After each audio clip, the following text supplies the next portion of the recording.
There are two groups of samples: healthy control and multiple sclerosis. First, we run PCA on this dataset. Overall, the patient group appears to cluster toward the lower right, while the healthy control group clusters toward the upper left. On the PCA plot, we drag to select the samples on the right side of the PC1 axis. In the parameter editing window, clicking the Import Status of Selection button allows us to flag the selected samples.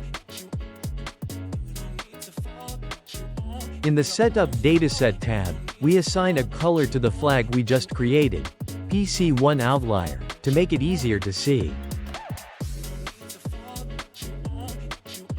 These potential outlier samples also show distinctive expression patterns in the line graph.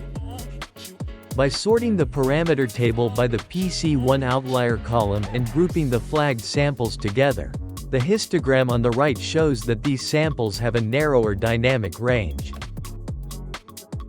In the line graph, when we select genes that are especially upregulated in the potential outlier samples, we can also see where these genes are located in the histogram.